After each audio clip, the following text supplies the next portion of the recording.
Hi hello welcome to home sounds.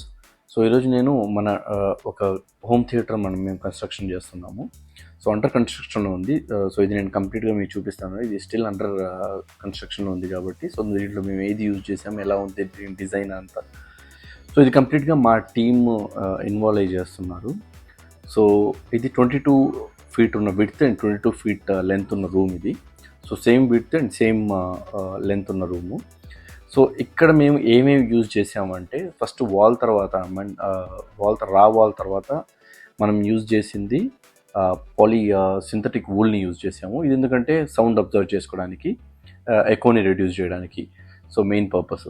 So దీని తర్వాత wood వూల్ని మనం యూజ్ చేసాము. వుడ్ వూల్ ఎందుకంటే మిడ్ అండ్ హై ఫ్రీక్వెన్సీని బాగా అబ్జర్వ్ చేసుకుంటుంది. వుడ్ వూల్ బదులు మీరు రాక్ వూల్ యూజ్ చేయొచ్చు, ఆర్ ప్లెయిన్ ప్లేవుడ్ కూడా యూజ్ చేయొచ్చు. But wood wool is the best way మీకు ప్రాపర్గా మీ సౌండ్ అబ్జర్వ్ చేయడానికి. అదొకటి. రాక్ వూల్లో ఇష్యూస్ ఉన్నాయి, ఎక్కువ లైఫ్ రావట్లేదని మేము వుడ్ వూల్ ప్రిఫర్ చేస్తాం. అండ్ దాని తర్వాత పియూ ఫామ్ యూజ్ చేసాం దీనిపైన. పియూ ఫామ్ మీకు 25 mm నుంచి 55-100 mm వరకు ఉంటాయి మీకు. సో మీ థిక్నెస్ మీకు ఎంతవరకు కావాలనుకునేది మినిమం 25 mm నుంచి మీరు యూజ్ చేసుకోవచ్చు. అండ్ దానిపైన మీకు వచ్చేది అకోస్టిక్ ఫ్యాబ్రిక్ వస్తుంది ఫినిషింగ్. సో అది మెయిన్ అనమాట. మీ ఆ వూల్ని మొత్తం కవర్ చేయడానికి అదే ఫ్యాబ్రిక్ వస్తుంది పైన. సో దానివల్ల ఏంటంటే అదే మీ ఫైనల్గా వచ్చే సినిమాటిక్ లుక్. సో అది ఎలా ఉండాలంటే మీ సౌండ్ అనేది లోపలికి పాస్ అయ్యేలాగా ఉండాలి, అబ్జర్ప్షన్ లేయర్స్లోకి పాస్ అయ్యేలాగా ఉండాలి.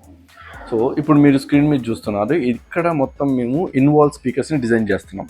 ఇక్కడ left, right and center involve స్పీకర్స్ని మేము ఇక్కడ పెడతాం. ఇది 2 వేలో డిజైన్ చేస్తున్నాము. ఎయిదర్ దీంట్లో ఇన్వాల్వ్ స్పీకర్స్ వస్తాయి, యాజ్ వెల్ యాజ్ పక్కన టవర్ స్పీకర్స్ కూడా వస్తాయి. సో దీంట్లో ఇన్వాల్వ్ స్పీకర్స్ ఆల్రెడీ మేము అరేంజ్ చేస్తున్నాం. అండ్ మేము సరౌండ్స్కి అట్మాస్కి ఆల్రెడీ ఫిక్స్ అయిపోయి ఉన్నాయి. కంప్లీట్గా క్లిప్స్ మేము వాడాము. ఫ్రంట్ ఇంకా ఇన్వాల్వ్ స్పీకర్స్ ఇంకా మేము పెట్టలేదు. దాంతోపాటు టవర్ స్పీకర్స్ కూడా వస్తాయి, అంటే 2 వేలో యూజ్ చేసుకోవచ్చు.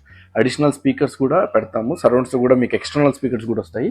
ఎయిదర్ ఇన్వాల్వ్ యూజ్ చేయొచ్చు, ఆర్ ఎల్స్ మీరు బయట ఉన్న ఎక్స్టర్నల్ ఫిట్ చేస్తున్న స్పీకర్స్ని కూడా మీరు యూజ్ చేయొచ్చు. సో ఇది మీరు చూస్తున్నారు, ఇదంతా ఏంటంటే డిఫ్యూజర్స్. ఇదంతా మ్యాన్ మేడ్ డిఫ్యూజర్స్. మేము ఇక్కడే తెప్పించి మా టీం ద్వారా చేపించింది. ఇది కూడా ఒక డిఫ్యూజరు. ఇది చూడండి ఎంత బాగా వచ్చిందో. ఇది రెడీమేడ్ కాదు, ఇక్కడే రూమ్లోనే కూర్చొని మా వర్కర్స్ నీట్గా డిజైన్ చేసిన డిఫ్యూజర్స్. దీన్ని పాలిష్ చేసి అంత నీట్గా చేశారు. సో ఇదొక involve speaker.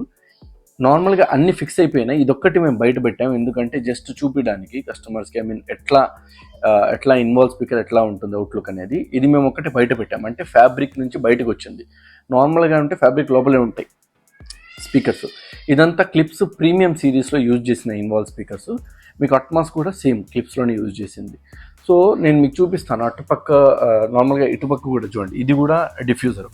2 sides left and right మీకు డిఫ్యూజర్ యూజ్ చేసాము, which is man made. Again ఇదంతా నీట్గా డిజైన్ చేసి పెట్టింది. ఇది ఇక్కడే రూమ్లోనే డిజైన్ చేసి పెట్టింది ఇది. సో ఎక్కడి నుంచి బయట నుంచి తీసుకువచ్చేది ఏం లేదు. సో ఇక్కడ చూసుకుంటే ఇక్కడ కూడా నేను టచ్ చేస్తున్నాను కదా, అక్కడ మీకు ఒక స్పీకర్ ఉంది. So which is involve. దీనిపైన ఫ్యాబ్రిక్ క్లాత్ వచ్చేసింది. సో మీకు కనిపిది. సో నాకు తెలుసు కాబట్టి అక్కడ స్పీకర్ ఉంది కాబట్టి నేను చూపిస్తున్నాను అక్కడ ఉందని. నార్మల్గా ఒక న్యూ పర్సన్ వస్తే తనకు అసలు అర్థం కాదు ఎక్కడ స్పీకర్ ఉందనేది. ఈ కాంట్ ఈవెన్ ఫైండ్ అనమాట. So that is how it is designed. అంతా ప్రొఫెషనల్ వేలో డిజైన్ చేశారు. సో పైన కూడా మీకు 4 అట్మాస్ స్పీకర్స్ వస్తుంది. సో ఈ వీడియో నేను వన్స్ ఫినిష్ అయిన తర్వాత ఈ రూము కంప్లీట్ వీడియో నేను పోస్ట్ చేస్తాను. సో మీకు గనక ఇలాంటి హోమ్ థియేటర్ కన్స్ట్రక్షన్ మీరు చేయించుకోవాలి అనుకుంటుంటే, ఒక ప్రొఫెషనల్ వేలో నచ్చిన డిజైన్లో మనం చేయించుకోవాలి, you can reach out to my number. So మా టీమ్, ఎస్పెషల్లీ మీరు ఎక్కడున్నా సరే, మా టీం అక్కడ ట్రావెల్ చేసి వచ్చి వితిన్ 8 to 10 daysలో మొత్తం కంప్లీట్గా ఫినిష్ చేసి హ్యాండ్ ఓవర్ చేసి వెళ్తాం. సో కీప్ సబ్స్క్రైబింగ్, లైక్ చేయండి, కమెంట్ చేయండి. So thank you so much.